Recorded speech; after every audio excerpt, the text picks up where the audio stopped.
Let me please introduce myself. I'm a woman of wealth and taste. I've been around for a long, long year. So many man's soul and faith. I was round when Jesus Christ had his moment of doubt and pain. Made him sure that pillar, washed his hands and sealed his faith. Pleased to meet you, I hope you guess my name. Oh yeah, but what's puzzling you is just the nature of my game. Oh yeah, I stuck around St. Petersburg when I saw it was time for a change. Killed the Tsar and his ministers. Anastasia screamed in vain. I brought the tank, held a generous rank when the blood raged and the body sank. Hey, pleased to meet you. I hope you guess my name. Oh yeah, but what's puzzling you is just the nature of my game. Oh yeah. Woo!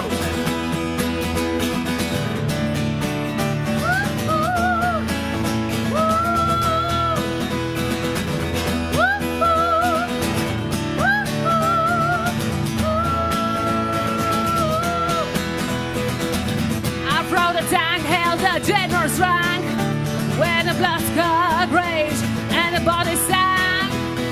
Hey, pleased to meet you. I hope you guess my name. Oh yeah, but what's puzzling you is just the nature of my game. Oh yeah.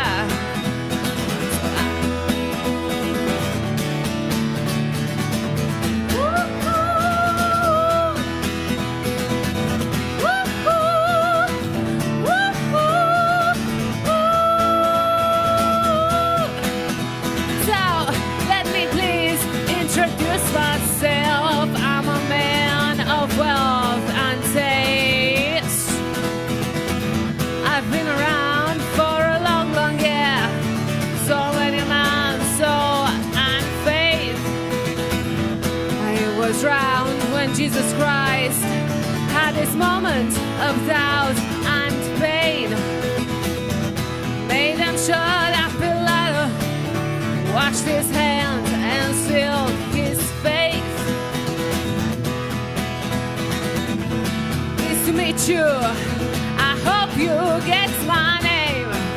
Oh yeah, but what's puzzling you is just the nature of my game.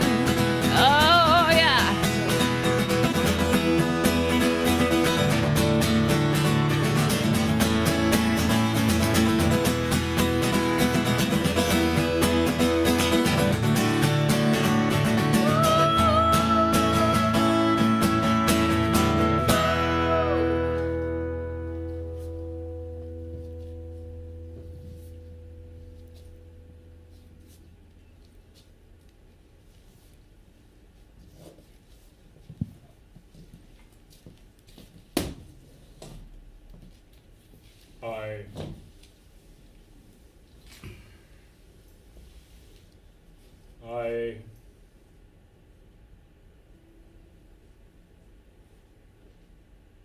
I never thought it's going to be this hard.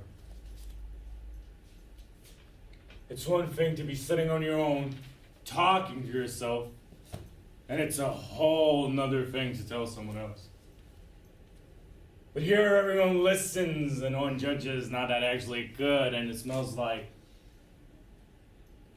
fresh grass, and of course, whiskey.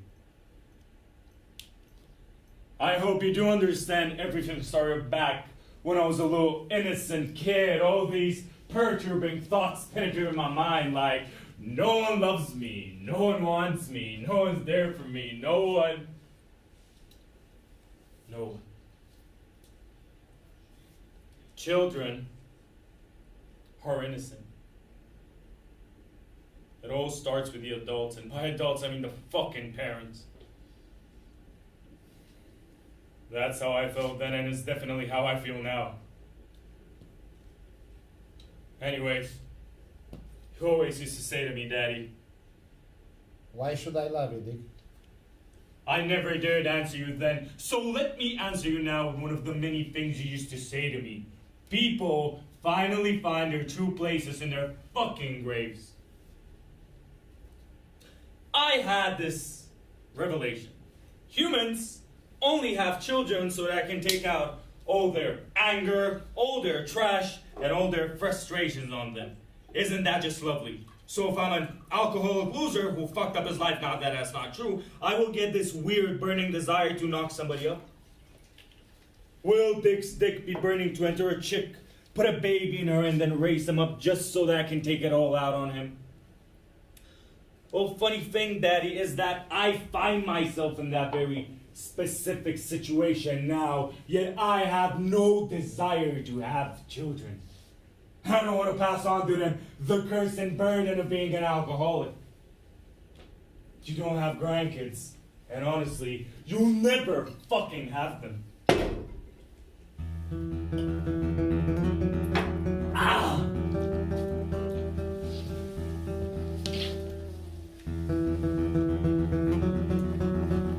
Remember our morning ritual, Daddy? You would have me wake up before you so that I would cook you sunny side eggs. And then you'd wake up and proceed and tell me that... Dick, if they ain't good, you're having breakfast with the worms.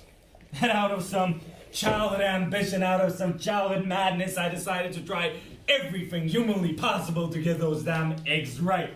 I tried more salt, less salt, more pepper, less pepper, paprika, basil, coriander, just so that one day you'd look me in the eyes and tell me that you like the eggs. But that day never came though, did it?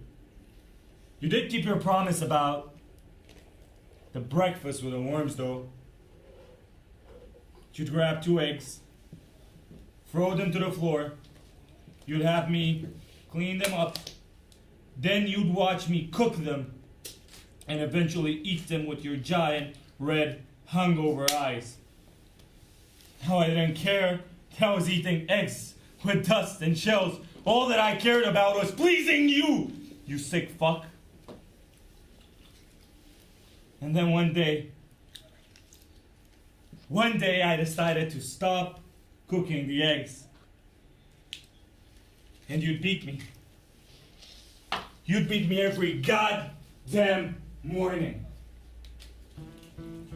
But I would rather have my face punched in any day than to lose another fucking drop of my dignity.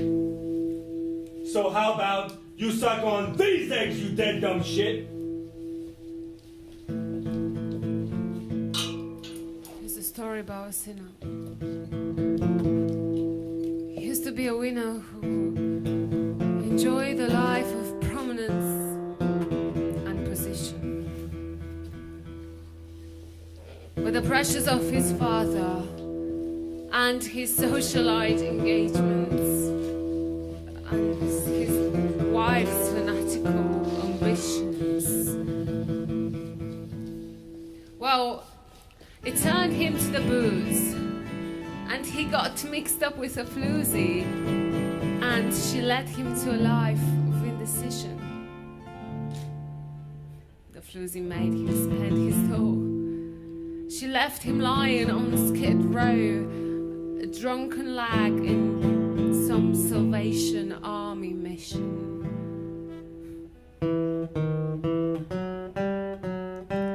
It's very sad. Oh, demon alcohol, memories I can't recall. Who thought I would say, damn it all, alcohol. Oh, demon alcohol, memories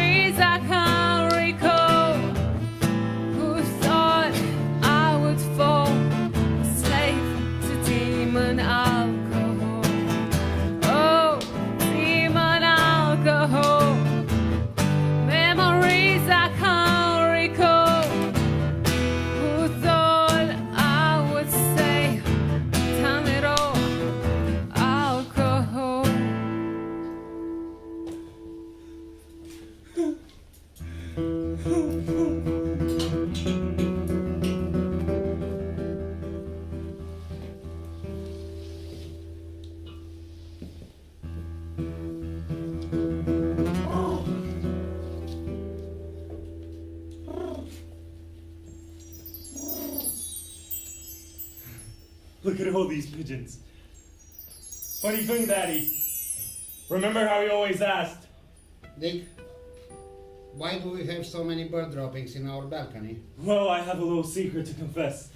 Until I was in high school, I had no other friends except the pigeons. And I built this contraption. I had a giant jar and I put a little piece of bread under it. And then the pigeons, they would fly, and then I'd catch them and I'd put the lid on. And eventually they'd run out of air, and I had to go through the whole process again. But this was still better than always talking to myself. You see, Daddy, back then, just like now, the pigeons would always watch and listen. Well, the pigeons and all the other fucking corpses, I ain't got something better to do, is it? Ah!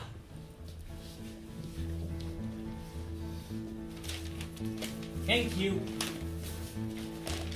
When I was in kindergarten, I had an obsession to draw tits, titties, busts, bosoms, and boobies.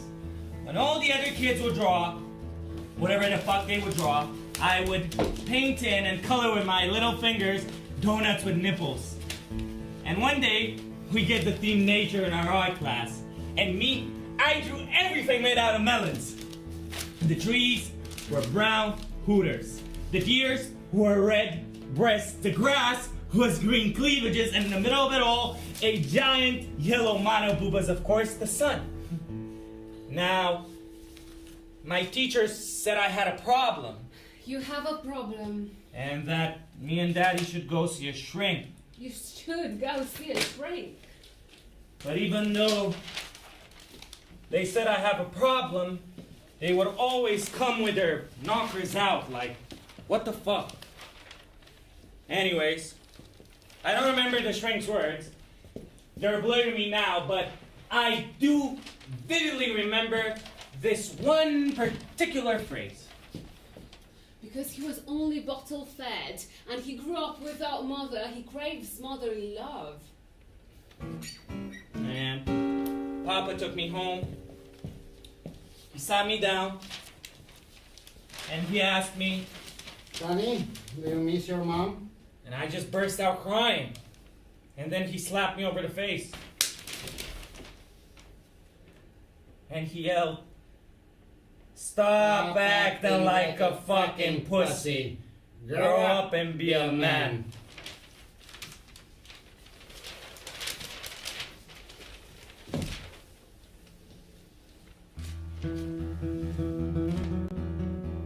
I was 4.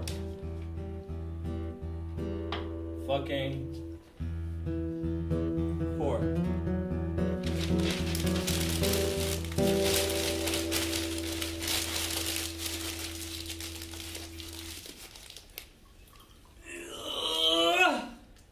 Look at him. Oh my god. Say again, like always. He's What a like loser. me. Always the same, always the same. I sucked at sports. Such a loser.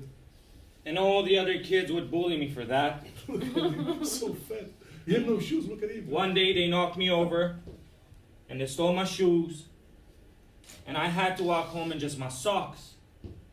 And then Daddy, he beat me too, because apparently I was making a shame out of the family legacy. He said, A real man can handle shit like this, Dick. "Yeah, Daddy, legacy my ass." Anyways, I had to walk barefoot for a few days because Daddy, he didn't want to buy me a new pair of shoes until I stepped on a rusted knit. And I ended up going to hospital where they had a good go at Daddy. Then Daddy took me home. I got my usual portion of fists. And then he did something he's never done before and never did again. He gave me a gift.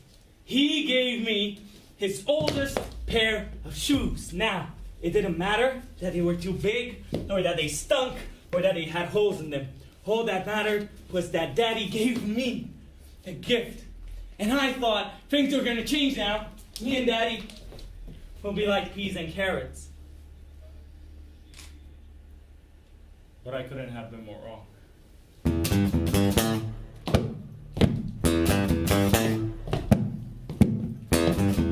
He's got a pair of old shoes. He's got a mojo too. He's got John the Conqueror. He's gonna mess with you. He's gonna make you go out. Lead him by the hand. And the world will know it's a hoochie Gucci man. And you know it's him. Everybody knows it's him.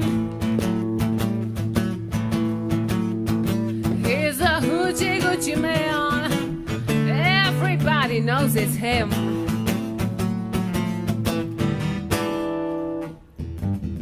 When I was a teenager, I couldn't handle seeing his stupid, fat, fucking face anymore. So I decided to run away. Papa always spoke of this beautiful island in Thailand with a weird fucking name. Kapunka. He said they have the best beer in the world there because the factory is on the island. Yeah, that's all he cared about. So why? Anyways, I thought, wouldn't it be a brilliant idea to run away just there, just so that I could make him jealous? But I was broke. And my idea of running away faded away. I worked hard. And I got big grades so I could go wherever I wanted to go. But you decided to enroll me in that damn place where you're teaching literature. And I said, okay, that's fine. I'll just befriend people like me. People who are different. I thought a fact that was heavily overweight will not matter anymore, but it was even worse than school. You see, no one ever inspired me to love for sports. That was your fucking job, old man. But all you've ever inspired was picking up the bottle and eating and drinking my pain and anger away. All the other guys were so athletic, had beards. Me? I looked like a little hairless ball of lard. I looked way younger than I actually was. And worst of all is that I looked like an exact copy of Daddy. Because we were the only two morbidly obese fucks in that whole place. And I prayed. I prayed each day that nobody figures out that we're related. But of course it was a matter of time until everybody knew. And it would hurt so much more when they called me your son than when they called me Fatty Patty. But that was then. And this is now. I grew a beard, lost some weight, and if I could stop drinking, I'd probably not have a belly at all, but I can't stop drinking. I can't stop drinking. I can't stop drinking. I can't stop. I can't stop drinking.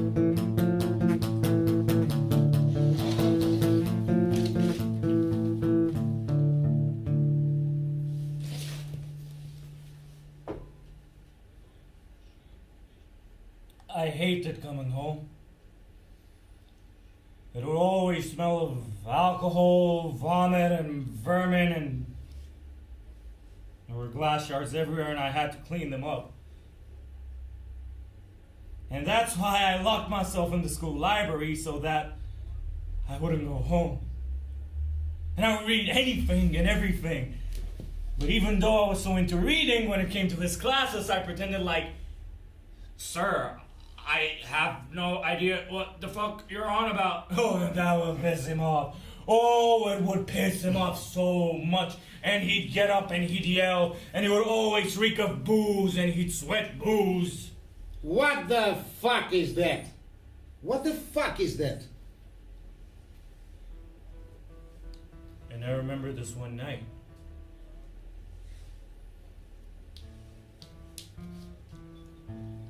The TV on loud.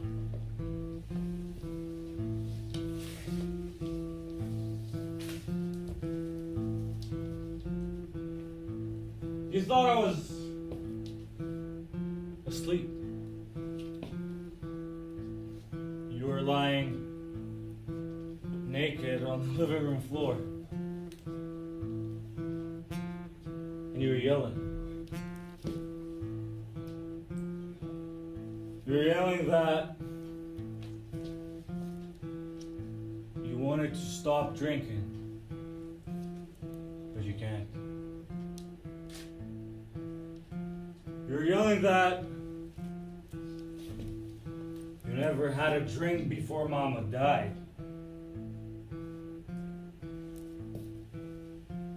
You were yelling that you wanted Mama back.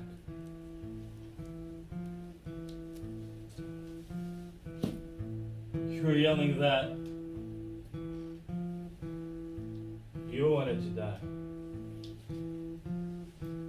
And that night, for the first and only time in my life, I actually felt pity for you.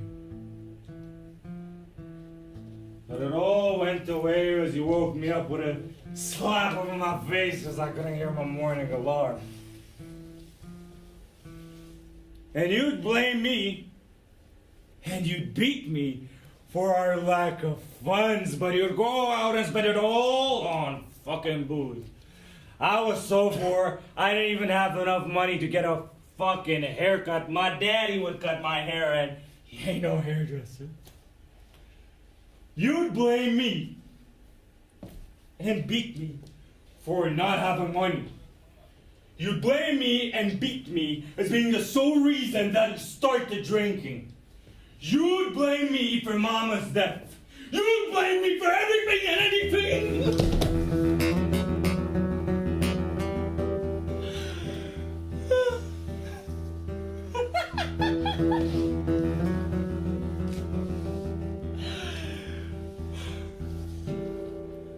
Why didn't you give me up for adoption, man? I would have turned up so much better. Ladies, gentlemen, pigeons, and corpse and busters, I dare ask, what is worse?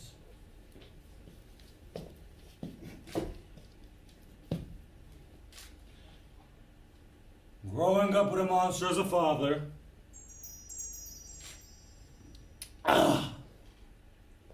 or not having one at all.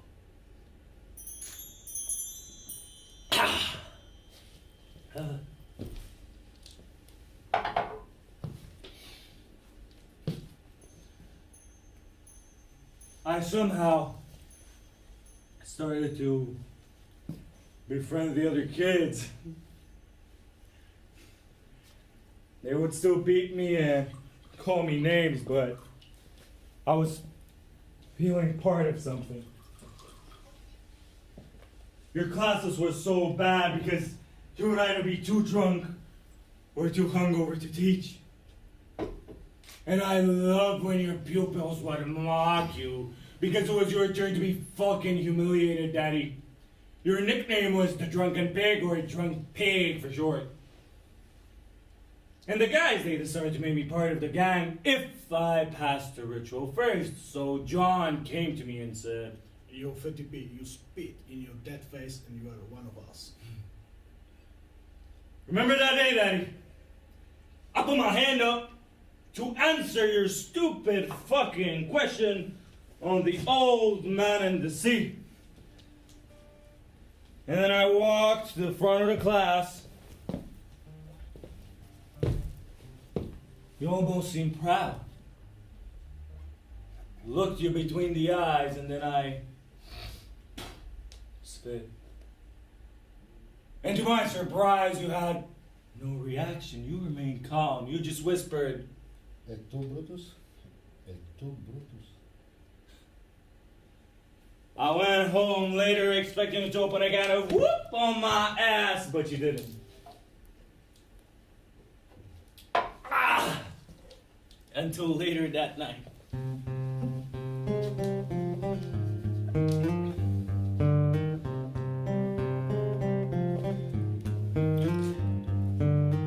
I swear silly dreams are made of this. Who am I to disagree? I travel the world and the seven seas. Everybody's looking for something. Some of them want to use you. Some of them want to be used by you. Some of them want to abuse you. Some of them want to be abused.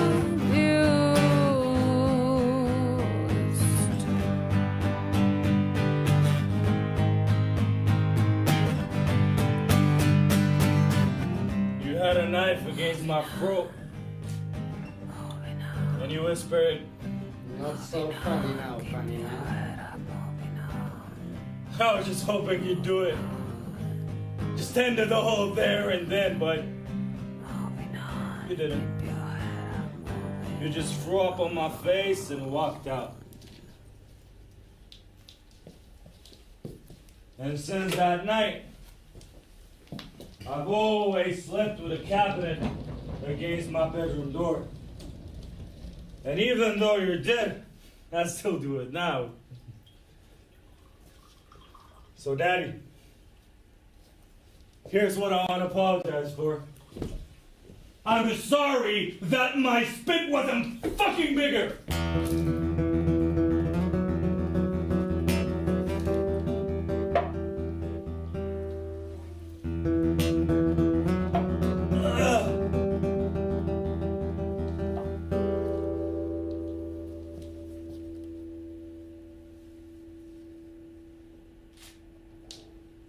I never got to tell anyone what I wanted to do when I grew up. I wanted to be a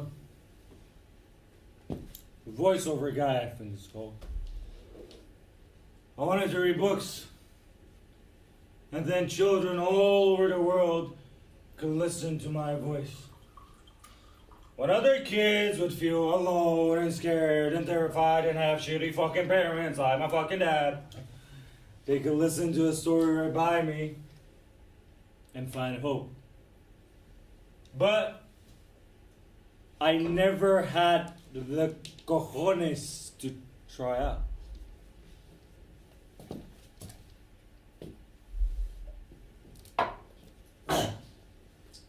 How about you audition me, Dad?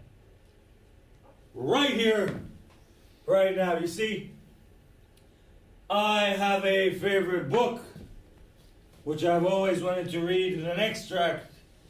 No. I have a favorite book, which I've always wanted to read an extract. No. I have a favorite book, and there's an extract I want to read to you. Yes. It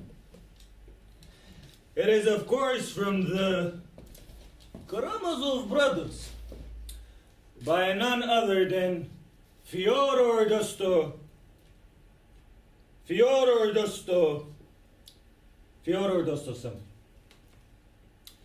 And it goes a little something like this.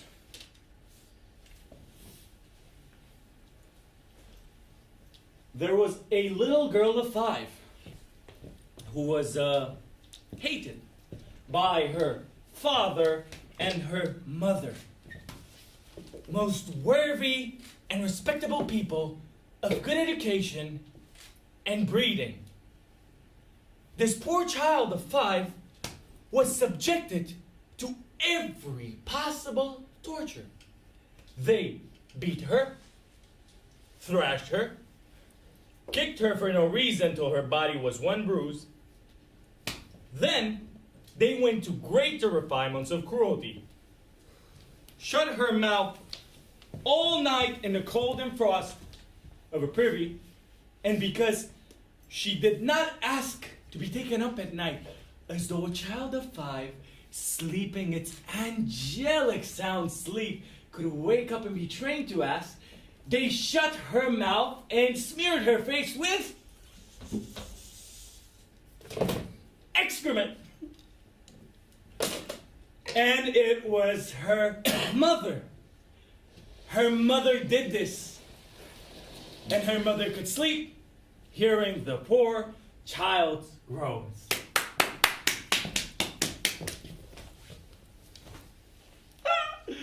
What's your thing, Daddy? Any talent? Any talent at all?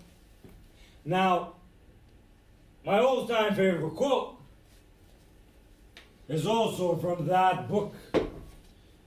And it goes on something like, if the devil doesn't exist, but man has created him, he has created him in his own image and likeness.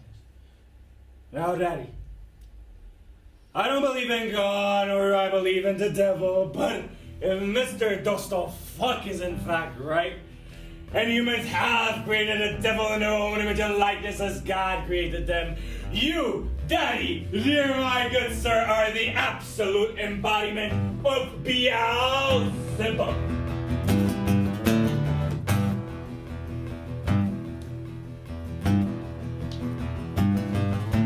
If you are the dealer, I'm out of the game. If you are the healer, it means I'm broken and lame. If thine is the glory, then mine must be the shame. You want it darker, we kill the flame.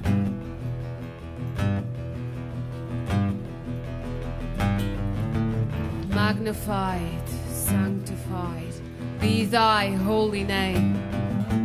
Sanctified, crucified in the human frame. A million candles burning for the help that never came. You want it darker. Many, many, I'm ready, my lord. There's a lover in the story, but the story's still the same. There's a lullaby for suffering and the paradox to blame.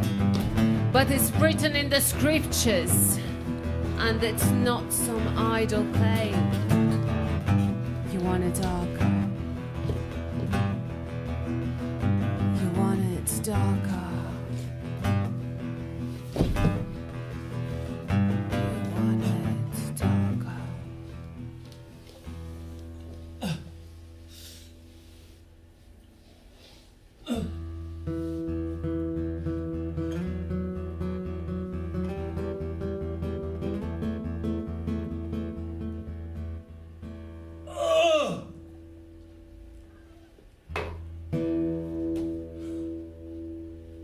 Your passion, my fucking curse. I actually remember my first drink, Daddy. You see, because I was part of a gang now, the guys, they decided to check me out. Up until that point, I've never been out, never flirted, I never had a drink. I hated everything to do with Daddy, especially alcohol. But the guys, they got me a shot here, a beer there, and whoop, all of a sudden I was tipsy. And then they came around me and said, Yo, 50p, have you ever dipped your nugget in the sauce, man? nah. I never even held a girl's hand, let alone, you know.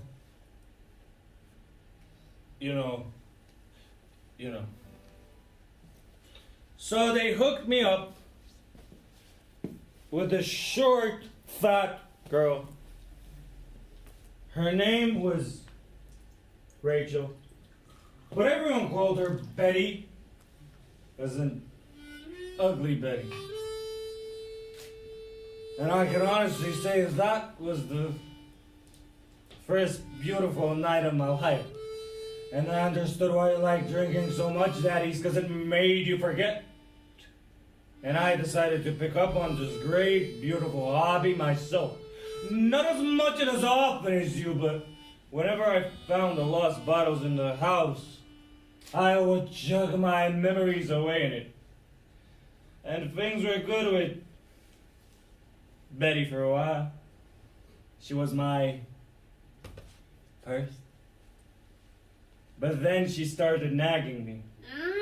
You always drink too much. You smell of alcohol. So I did the only logical thing I could have done. I dumped her ass. You see, Betty never ever made me feel as good as alcohol ever did. I can honestly say that alcohol is my first big love. Speaking of love, I then met my second and last big love, Jasmine. You know why I never met her, Daddy? It's because honestly I was too ashamed of you. And when I finally opened up and I told her everything that was going on at home, she still thought that you could change. You had this ability to see the light in everyone, but we both know all the light in you was long washed away by liquor.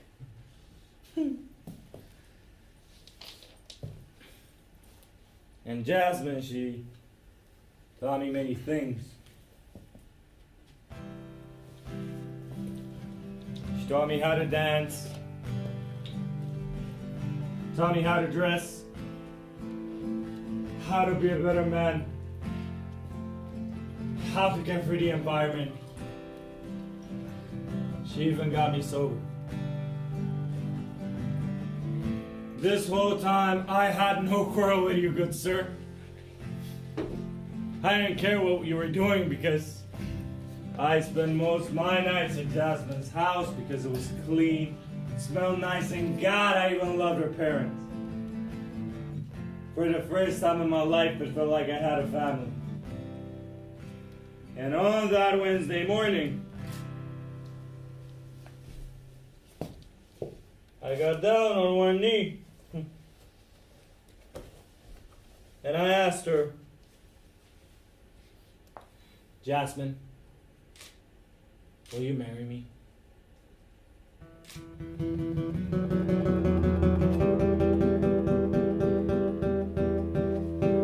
But she turned me down.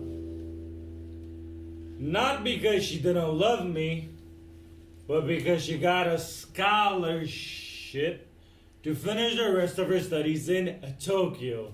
In motherfucking Tokyo. Of course I was happy for her. I wanted her to go, but I knew it would mean the end of us. A few days later, I took her to the airport.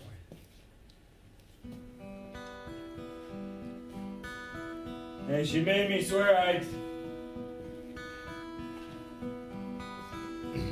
never drink again.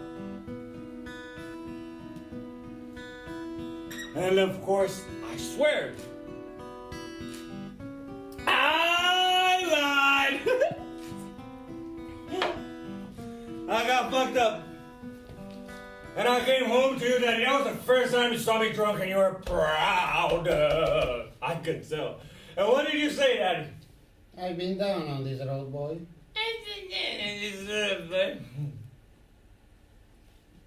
I woke up the next day with my head not being able to fit through the fucking door. And I realized I don't want to end up like you, so I had a plan. I got a job as a janitor and I would raise up enough money and fly and move to Tokyo. And when I finally had enough, I called Jasmine. But she said she's seeing someone else now. I later found out that Jasmine became a porn star in Tokyo. All that I knew about her was a fucking lie. Which made me think, did I love Jasmine for who she was, or did I love Jasmine for who I wanted her to be? A motherfucking slut in motherfucking Tokyo.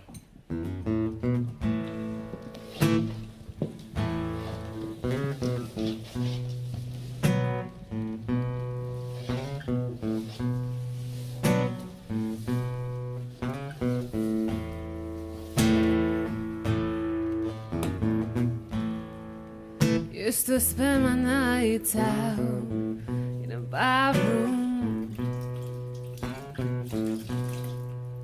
Liquor was the only love I've known. But you rescued me from reaching for the bottle and brought me back from being too far gone. Smooth as Tennessee whiskey.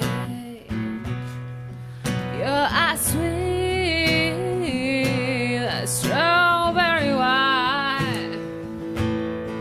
Your eyes long as a glass of brandy. And honey, I stay stoned on your love all the time. I've looked for love in all the same places. Found the bottom of a bottle always dry. But when you poured out your heart, I didn't waste it. 'Cause there's nothing like your love to get me high. Your eyes smooth as Tennessee whiskey. Your eyes sweet as strawberry wine. Your eyes warm as a glass of brandy. And honey, I stay stoned on your love all the time.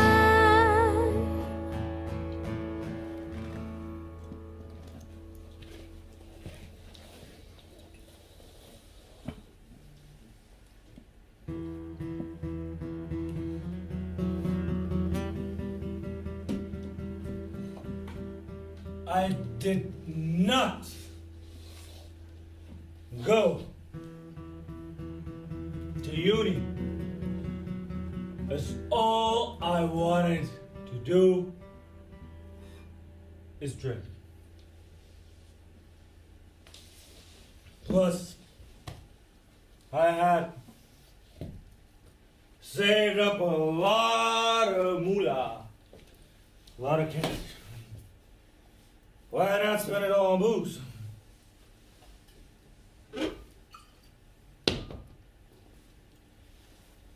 And things were good for a while in a fucked up way. And all the beautiful mornings when I woke up with my face in my own vomit. Or was it yours, Daddy? Who cares? The good old times. You'd always shout at me and beat me for drinking too much. Yeah, Daddy Lucas talking. You know what they say? The apple doesn't fall far from the fucking tree. You know why I never punched you back, Daddy? I was too afraid I wouldn't stop. Well, at least I got to find out more about Mama. My whole childhood, not one single word about her, and now that we're getting drunk together, father and son, you would spill a little something about her. How pretty she was, how you met her, how beautiful she could sing. You are my sunshine, my only sunshine. You make me happy when skies are gray. Never noticed how much I love you. Please don't take my sunshine away. You are my sunshine, my only sunshine. You make me happy when skies are gray. You never know, dear, how much I love you. Please don't take your sunshine away. You killed her, Dick!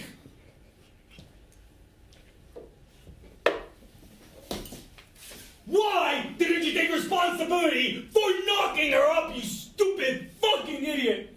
You think I wanted to be born and have this miserable life? You think I wanted to be born and end up like you?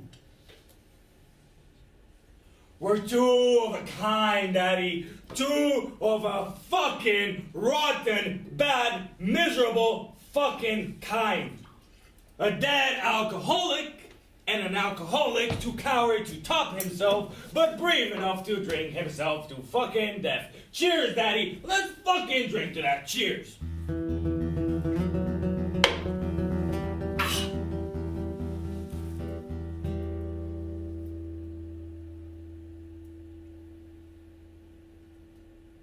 Daddy. It's been exactly 1 year since the day you died.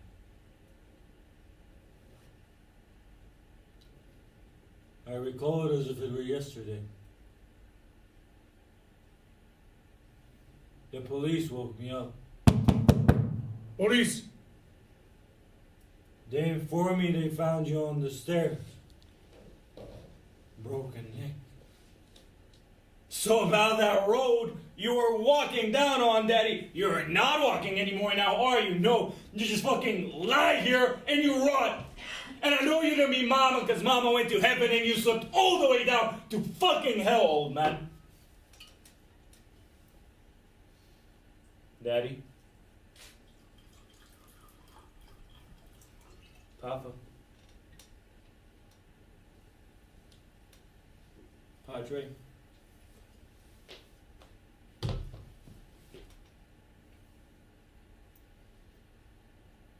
Tatikule?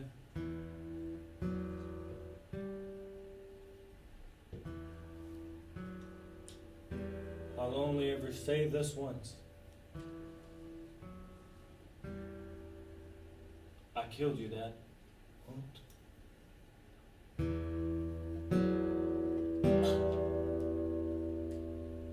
You had a few stairs left to climb up. And you looked up at me and said, Dick, in my own way. I love you.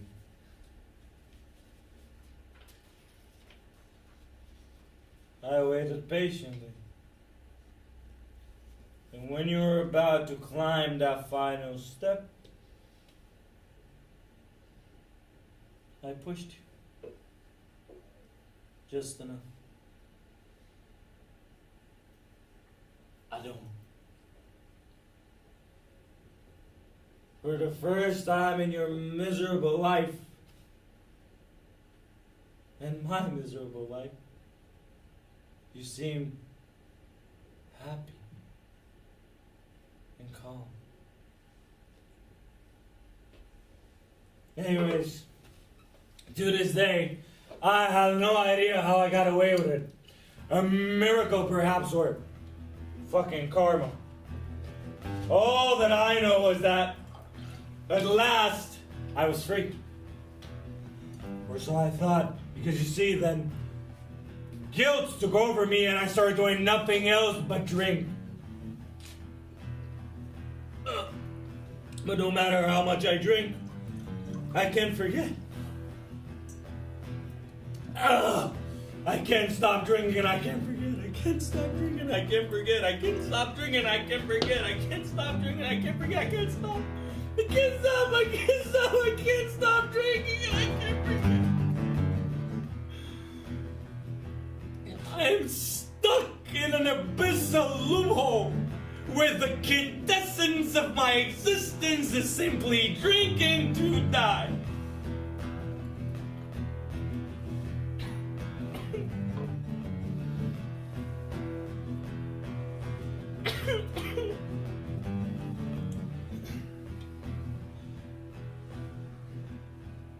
I'm sorry, Dad.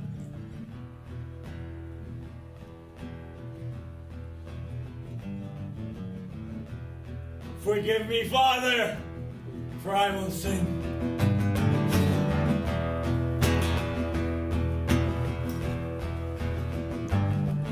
When he wakes up in the morning and then fills his cup,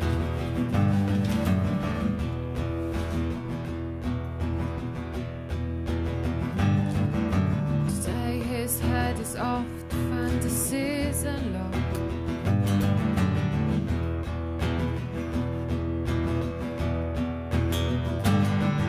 And you know he's not right now.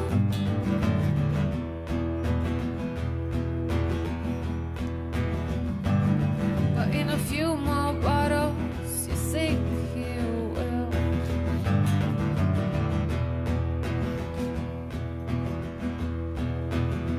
That's why you ask. Now, Daddy dear, why did you leave us?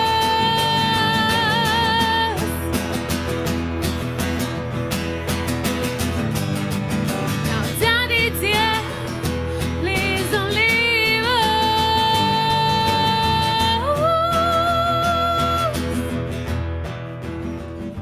Dear Sonny, nothing of what I wanted to give you was meant to hurt you.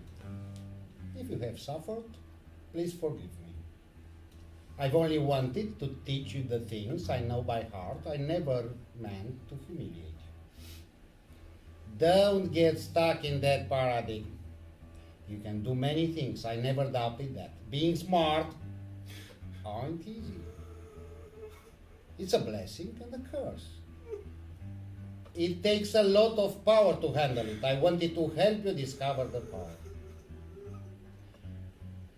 If my way of being has hurt you, I'm terribly sorry. Use your hatred against me and become a force to be reckoned with. I don't matter, only you matter. Signed, B. P.S. You have been, are, and always will be my son. I've always been proud of you, the way I knew how. Take care.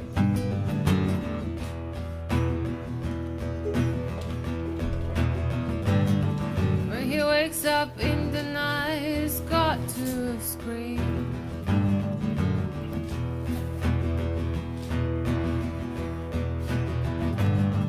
Only 16 years and he can't keep from screaming.